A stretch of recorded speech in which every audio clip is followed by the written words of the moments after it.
What's up, Docs Daily? It's me, Detroit Lenny, here on a Thursday, January 8th with Robert Ferringo. Doc Sports here, Docs Daily, Monday through Friday. We're here 1 o'clock Eastern time. As always, Saturday, we're here at 11 a.m. Eastern. So come check us out. Don't forget to give us a thumbs up, like, follow, all that stuff. Drop in the comment section what you like today, side, total, prop, or otherwise. Drop in the comment section what you like, or you got questions about specific games. That's what Robert's here for. Pick his brain about college basketball. There is a ton of it today. And I don't, I am nowhere near in the tall grass as Robert is with college basketball. I like to tiptoe through the tulips, so to speak. I had a decent day yesterday, so I'm hesitant on some small market schools. A lot of them today. We'll get Robert's opinion on all that stuff. But before I forget, don't forget about the free $60 account. Links in the description of the video. $60 will park into your account. Absolutely free. You can use that $60 on anybody's premium picks you want at the website. All you got to do is click the link in the description, or you can just go to docsports.com/free60. Use that on Robert's premium picks he's got at the website. That's where you get all the premium stuff. The higher unit plays, 3, 4, 5, 6, 7, 8, 9, a bajillion units. That's where you get them, is at the website, docsports.com/free60. Robert Ferringo, how the hell are we doing today? We're doing, man. We're doing. Hofstra and Towson.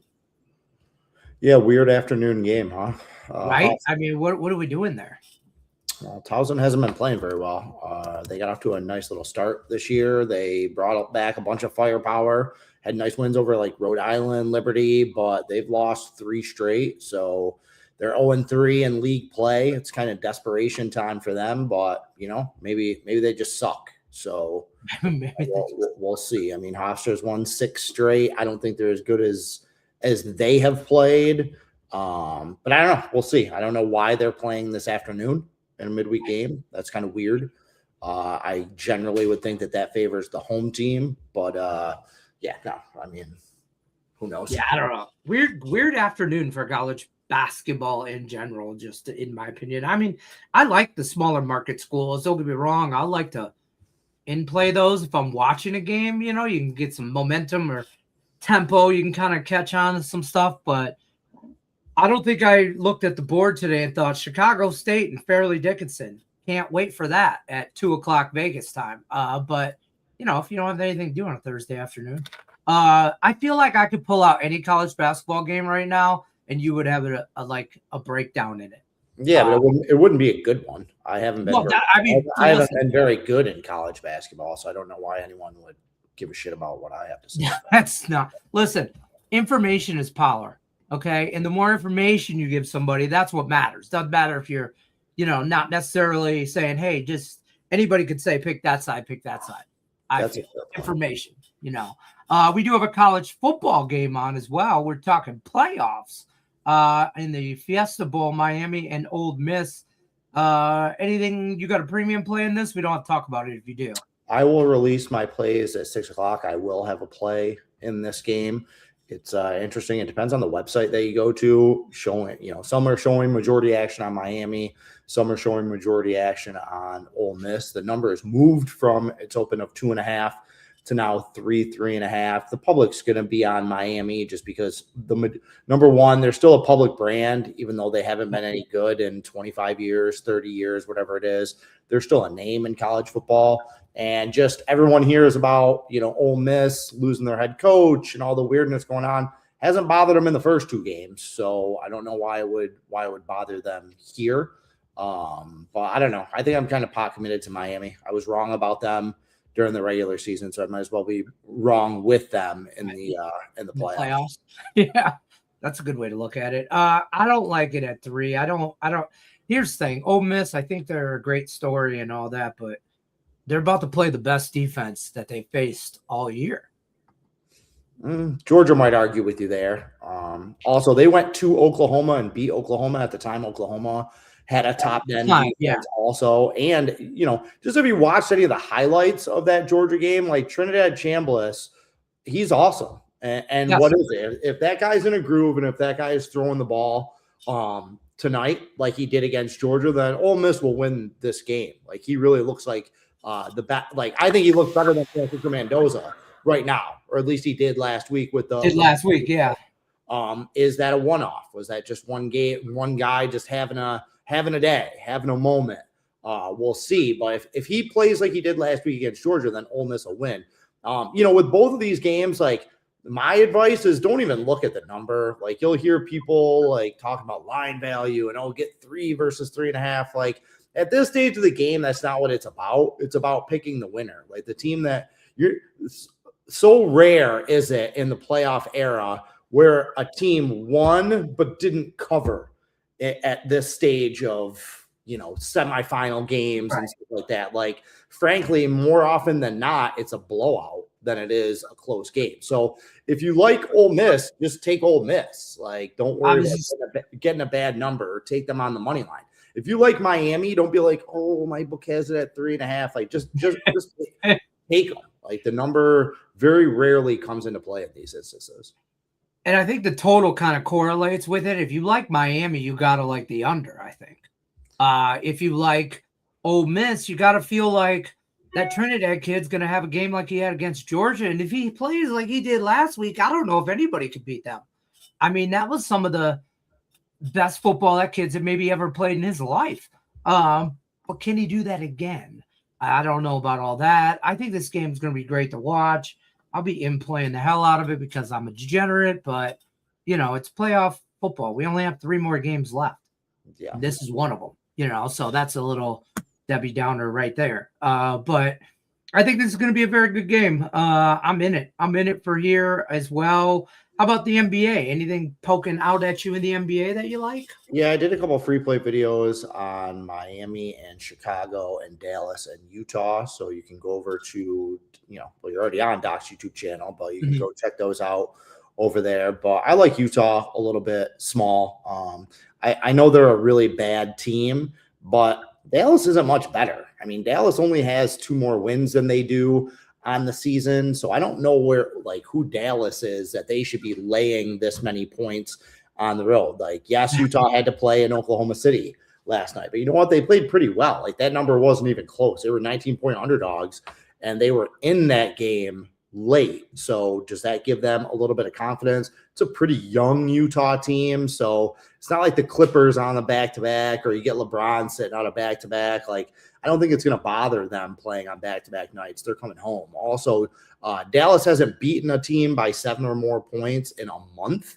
It's been 12 games. Their last 4 wins have all been by 6 points or fewer. 3 of those have come by a single basket. So it's not like Dallas is laying the wood to anybody. So I kind of like the home dog there. I do like Jazz plus points there. I mean, the Mavs are 4-12 on the road. That's all I kind of saw that, and I was immediately started circling it multiple times. But, yesterday I was on the Warriors. I felt like a champ because I was on the Warriors yesterday. And that was a good bounce back spot for them. Yeah. I really, I'm trying to throw darts in the NBA because I don't have the patience to read injury reports and see who's in and who's not. I had my second NBA play was on Cade Cunningham props. He didn't even play. So, I mean, it got voided out, but that's the kind of thing that just deters me from wanting to bet the NBA. But I like the Warriors yesterday, so I felt good about that. I like that you like the Jazz because that's the only bet I have in the NBA. So I like that as well. But I'm gonna let you in. I'm gonna let you and everyone else watching in on a little bit of secret. Like, all that stuff is so overrated and overhyped. Who's playing, who's not. Like, the lines always overreact. And yeah, like if you're a public bettor, you're wasting your time like reading those reports. I mean, look at Denver. They won at Boston again last night. They beat Philadelphia. They didn't have their entire starting 5 in Philadelphia. Like, how many suckers looked at that game and were like, oh my God, free money, Philadelphia -12. Denver wins. Like, no, If anything, when you see that guys are out, those are the teams that you want to bet on in the NBA. Like, it's stupid how overblown people are. Like, who's playing, who's not. Like, it doesn't matter. How are they're groups of players? How are these groups of players playing? Like, what are the trends? Certain teams play poorly or play well in certain environments, in certain arenas. They have a good track records against teams. Yeah, like look at more of that stuff versus who's playing and who's not. That stuff it's a waste of time for the amount of time that people talk about it in the NBA versus what it actually impacts on there. It's a waste of your time.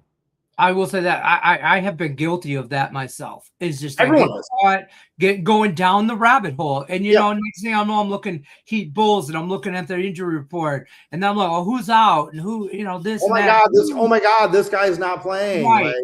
This is it. Like, it doesn't. And I don't, and then I usually just get discouraged and go to the NHL. 15 years ago, it mattered a little bit when you had guys that played 75, 80 games a year. And it was really the same 7-8 guys going out there and fighting every night. But now star players are playing 65 games a year. You know what I mean? Like nobody's playing 82 games anymore. It's just not that type of league anymore. And the guys that are stepping in for these players, the disparity between a starter and a guy coming off the bench isn't what it was 15 or 20 years ago. Like it just doesn't matter. College football is another sport that's like that. Like people are always chasing around these injuries. Like again, we're talking about Trinidad Chambliss. He wasn't Ole Miss's starter at the beginning of the year. Their original starter got hurt, who was supposed to be a stud, who was supposed to be this guy. Like Chambliss came in and has been better and held on to that job. So it's just don't chase injuries and injury reports in sports. Like they're so overblown. That's good. That's good advice, because I think there are other more factors that matter more. Yeah. Right. Yeah. Like, back-to-backs or, home and away splits or something like that. Or, that's did a team hit 56% of its 3-pointers in the last game? Guess what? They're not going to do that again. Like look at regression analytics and stuff like that more than injury reports. I hear you there. I'll tell you what, yesterday, small ice slate for me yesterday. I haven't hit a draw in over a week. I have not hit one. No, I take that back. I think I hit one Tuesday, but I haven't hit one since Tuesday, which makes me feel really bad. There hasn't really been anything great. I was on the Sharks and the Kings over, and I was on the Canadians yesterday, and that's about it. And I was on Blackhawks yesterday. I didn't think they'd pull. This is some interesting news in the NHL for those of you that really don't follow, but follow NHL. The St. Louis Blues tried to pull Jordan Binnington. Now, I say tried, meaning their coach was, give him the head nod. Come on. After they scored 7 goals on him. The Blackhawks scored 7 goals on him, right? And then they tried to pull him, and he refused to come off the ice. And the refs they can't, it's not make the guy come out. The whistle's moving. Like, you know what I mean? The hockey's in play. And he's just like, no. And I mean, if you Google it and look at it, and the backup goalie was down the hall. He got up off the bench and walked towards the locker room down the hall like I don't want to. Oh, no, like mom and dad are fighting in public. Right. And, you know what I mean? You know, and you're like, oh shit, and I've never ever seen that. And I was like, I mean, I'm sure it's happened. I'm sure somebody somewhere along the line in the NHL in 100 some years it's been done. It's kind of like you're kind of showing up your own goalie by pulling him, don't you think? I think he should have been. I don't think the coach intended it that way. He probably was just like, all right, let's give you some rest. Like maybe you need a night off, but a goalie isn't going to look at it that way. Like that's a move you make in between periods. Or he gives up, let's say he gives up 7, let's say he gives up 9. Maybe you give him the next game off or something like that. You can talk to him, but at that point, you just let him work it out of the system, maybe. Yeah, right. I mean, like, hey, man, you gave up 7, give up 12. Like we're with you. We're with you for the next however long is left in this game. Yeah, it's one loss. It's only one loss, no matter what. So I mean, and they're the St. Louis Blues, so it's not like they're they're not fighting for a position anywhere. They're just hurrying up to get eliminated from the playoffs. Right. So I mean. I told everybody else I wanted to back the Blackhawks so bad, but they're so up and down, and the Blues suck. But whatever. And I did. I did. I saw that too. I was like, why are they favored or even money against pretty much anyone there? Yeah. No, yesterday was a good day. I really liked Dallas. I personally am kind of kicking myself. I followed Strike Point Sports. I bet San Jose on the puck line yesterday. That was a really nice play by them. You were getting 1.5 goals and it was only minus 120. It felt like a throwback to last year for me. I think I told you about this. Like last year, a big part of my winning season was Anaheim and San Jose on the puck, like plus 1.5 every day. So it felt like one of those. They win outright. I was kind of kicking myself, as you do even when you win, that I should have just taken them on the money line. The Kings are just bad right now. Like they had that sweep of Minnesota. Like they jumped up out of their hovel to sweep Minnesota, which was kind of weird. But the Kings have not been a good team in a month. So I have no problem betting against them. They shouldn't be minus 220 against anybody right now. They can't score. Not even a little bit, right? And I my favorite play yesterday was the Canadians over the Flames, but the Sharks and the Kings total, I bet that at over 6, 6.5, and 7. Right. Wow. And I mean, 3 separate bets. I did not parlay anything, but I pushed on the 7. I told everybody yesterday, I'm like, there might be 9 goals scored in this game. What was it about it? I mean, the Kings don't score on anybody. So what was it about it? The Sharks can't stop scoring. I mean, they have been scoring quite a bit lately. Yeah. I mean, their games, I think their last 6 games, like 8 goals. I mean, let me see. Yesterday was 7 goals yesterday, 7 the game before, 10 in the game before, 7, 9, 9, 9, 6. Yeah, I guess we gotta just ride the wave with them, huh? It's like, hey man, and some of them they win, some of them they lose. It doesn't matter. Goals go in the back of the net when the Sharks play. And I kind of like that a lot. I did sprinkle. I was on the Sharks puck line as well. I did sprinkle the money line because I'm a degenerate. But does New Jersey bounce back today after getting humiliated, or are they just a sinking ship right now? They're just to stay away right now and evaluate, because I don't think the Penguins might not be the Penguins are in perfect spot for the Devils to get right. Especially on the road where they're not good, but mediocre. Yeah, Pittsburgh's won 5 in a row. Malkin is back. He is back playing tonight. Is that correct? Yep. He's supposed to be anyway. New Jersey is they lost. For those of you that don't know, they lost 9-0 to the Islanders, and they gave up those first 7 goals in this might not be the exact number, but it was like 12 shots or something. It's not like they got peppered for 42 shots and led to 9 goals. Like, I'm not kidding. Their first 5 goals might have come on their first 8 shots. In that game. Like, it was bad. So interesting that Pittsburgh has won 5 in a row, but that number, with New Jersey playing as poorly as they have been, that number is weird. Like, that number definitely, that was a stay away. I'm kind of with you with New Jersey. They were a team I liked and bet early on in the season.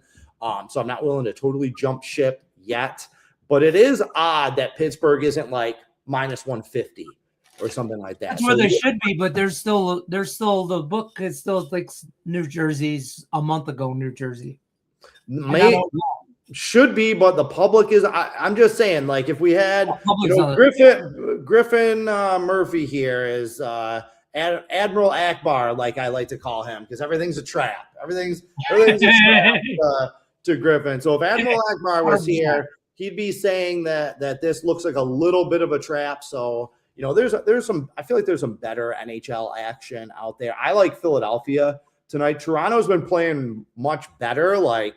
I'm a Toronto hater. I feel like they're one of the most overvalued teams in all of professional sports. It's a different topic for a different day. They have been playing better. They've won 5 out of 7, I believe, but all 5 of those wins came at home. They're playing really well at home. They've lost their last 5 road games. They're not playing well. Yeah. On the road. I really like what Hexall has done with terrible on the road Philadelphia team. Regulation. Toronto's beat Philly 4 straight times. I feel like that's some motivation for this Flyers team, which is a lot better than anybody expected. It's a short number, so I kind of like them. Kind of like them there. I mean, Winnipeg. Why aren't we do? Why not just bet against Winnipeg every day, right? Every day. I mean, until I was the guy that was touting Connor Hellebuyck comes back, Winnipeg will be all right. Right. He comes back. He came back, and then I'm like, okay, now he's just a little rust, his little feet underneath him, Nope, that's not been the factor as well. I don't know what's wrong with them. I think coaching changes will be very soon because hockey's off for 3 weeks, 20 days. Hockey's off for basically most of February. Hockey takes a break for the Olympics and all that. So there's a big period in that time frame. So at the end of that, there will be coaching changes. I think St. Louis, we talked about them, in their drama yesterday between goalies. That's not going to fly. You either listen or you don't. And I think you got to set the tone. He's either traded. I don't know what his contract kind of situation is at all, but maybe that coach, St. Louis, is not doing anything. So I got to imagine maybe a coaching change there. I look for a coaching change in Vancouver too. Vancouver's, they're on the ropes.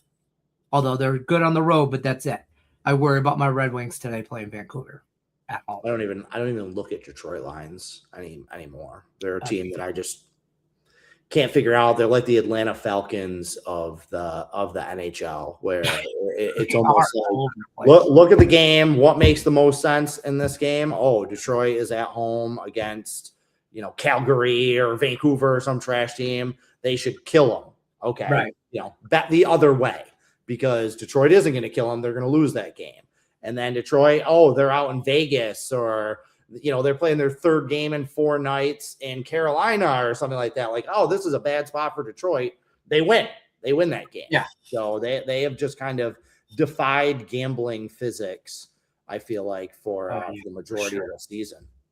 I'd be remiss before we get out of here if I didn't ask you what you thought about some of these coaching firings in the NFL. Mike McDaniel's fired today. John Harbaugh fired yesterday. I didn't see. I don't want to say I didn't see that coming, but I agree. Maybe Baltimore needed everybody needed a change of scenery. I don't know how to take that. There's been weird stuff going on behind the scenes with him and Lamar Jackson, and I feel like this is a Lamar Jackson power play, really. Like they had to choose between the player or the coach, and it was easier to get rid of the coach than it was to get rid of the player. I think that's a mistake. I think Lamar Jackson is on the downslope of his eventual Hall of Fame career. But, Baltimore hasn't been the same since they lost Ozzie Newsome. Their roster just isn't. It has steadily gotten worse every year since Ozzie Newsome has left. Also, you look at a guy like Mike McDaniel, you want to blame John Harbaugh. Look at what has happened to Baltimore's defense over the last 2 seasons since Mike McDaniel left, and what has happened to Seattle's defense since he's gone there. So maybe don't blame Harbaugh. Maybe, get some new coordinators. But, I think whoever gets Clint Kubiak is going to win this coaching cycle. He's the next Ben Johnson, Liam Cohen, Kyle Shanahan. Like he's the guy everybody's out there looking for. Like when the Titans hired Brian Callahan from Cincinnati, they thought they got the next hot coordinator, right? Like, no, Clint Kubiak's the guy. I've been saying for months, I think a team like the Giants should grab Robert Saleh. I think he should be a head coach again. If you got Robert Saleh as a head coach and make Mike McDaniel the highest paid offensive coordinator in all of football, I think that team is going to win a lot of games. So there's nobody here that I'm going to stick up for. I can't believe Aaron Glenn kept his job, frankly. I he's got to have pictures of somebody somewhere to keep that job. I don't understand. And he's a loser. That guy is a loser. I'm glad he kept his job so we can bet against the Jets more next year. We're just going to keep doing that. That guy is clueless. I really want the Lions to just give Mike McDaniels a blank check for the offensive coordinator job. For real. I don't want that guy to head coach anywhere. I don't think he's a I don't think he's a good head coach, but I think he's a weird, like mad scientist when it comes to an offensive coordinator type situation. And I would make him the highest paid offensive coordinator. Yeah, I think in a few years, Mike McDaniel will get another crack at it, and I think he'll be okay with it. Like eventually, I could see him growing into that job. He wasn't ready for it, obviously, in Miami. And let's not pretend that Miami is some like super functional organization. Like, how consistent have they been for 30 years? And yeah, not very, right? But yeah, like if it were me, I would hire Mike McDaniel first. I would make him, pay him what you would pay a head coach, which these are owners. And even though they're billionaires, they're cheapskates, they're not going to do. And then I would go get one of the defensive head coaches, like get Brian Flores as your head coach with Mike McDaniel as your offensive coordinator, or Saleh, or some of these other names that are out there. But it's just like, it's gotten to the point with coaches where it's the same as it is with quarterbacks. Like, just everyone lacks patience in the NFL, fans, bettors, owners. Like, it's kind of ridiculous now. Like, you see what a guy like Ben Johnson does, right? Like, completely turns around that in 1 year. So now everyone thinks, well, I'm going to fire my coach because I'm going to get a guy and he's going to come in and we're going to do that. But they're ignoring so much about history. Like, why were the Bears good this year? Okay, because they got to play a last place schedule, because they did exceptional in one-score games. They won like 7 games by 3 points or less, 6 games that they trailed. Like look at Washington last year, right? Is that sustainable? So like Ben Johnson, and I'm not trashing him. I like Ben Johnson. He's a good coach. He's not the savior that everyone is anointing. And this is coming from a Bears fan, right? Like, I like the guy. He's going to be really, really good. But next year, the Bears are going to be the Commanders of this year. Like the Bears aren't going to go back to the playoffs next year. If Ben Johnson's the guy I think he is, then we will build something sustainable and make it to the playoffs 3 or 4 years after that. But there's so many statistical anomalies that go into these teams going from 4 wins to 13 wins and vice versa. That doesn't translate. That, like, just turning over your coach every year or every 2 years, it doesn't make sense. Like, when you got a guy like Garen Glenn, who you're like, okay, this guy's a loser. Like, this guy's never going to be a good coach. Like, he should be gone immediately. Okay, with Jonathan Gannon, they quit on him in Arizona. Totally. But with some of these other guys, it's like with McDaniels, with Harbaugh, it's just like what do you think is out there that's going to be so much better? It just grabbing these. How many coordinators have we seen fail in recent years? Okay. So I don't know. Zach Taylor's another one, by the way, in Cincinnati. I don't know how he kept his job. And there were talks about Harbaugh, about one team reaching out to Harbaugh that still had a head coach, to see if he were interested in this job. I would put my money that it was Cincinnati. I don't think, maybe not, because I don't think they're that smart. They're not that smart. Like, they're losers. But that would make sense. Like, hey, stay in this division. We got Joe Burrow. Do what you did in Baltimore here. That would be a good move. You mentioned Robert Saleh. I would have loved to, he was up for the head coach job for the Lions when they hired Dan Campbell. He was up for that as well. And he's a guy that he's either going to be the defensive coordinator for the Niners or he's going to be a head coach. Yeah. Somebody's going to give him another job. So I would have loved to have him as our defensive coordinator. Mike McCarthy, not Mike McCarthy, God, not that asshole. Mike McDaniels as my offensive coordinator, and let Dan Campbell's meathead ass just rah everyone. And I'm in. Like, I'd give my left testicle for that. I'll tell you right now. I always say that the way to evaluate coaches is not just based on their numbers. Is you have to look at what happened after they left. Okay. Yeah. Robert Saleh got fired the middle of last season. In the 3.5 years prior to that, the New York Jets, had a consistent top 10 defense. Okay. A very good defense under him. They fired him over the last half of last year. Their defense was a joke. This year, their defense was an absolute joke.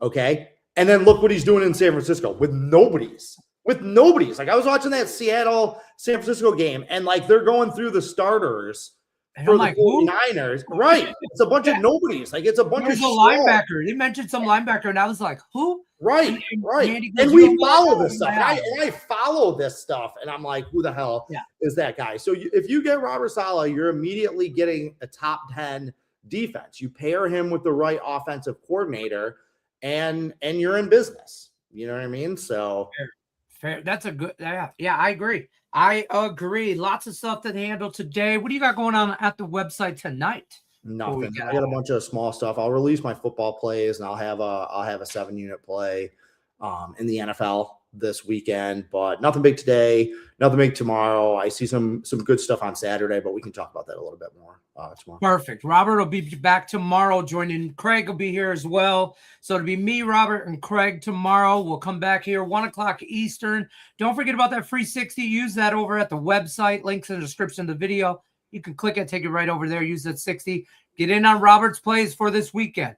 Get in. He'll release those later on today. Our football plays come out at 6 o'clock Eastern. 6 o'clock Eastern. Yep. 6 o'clock Eastern today. Good luck unless you're against us.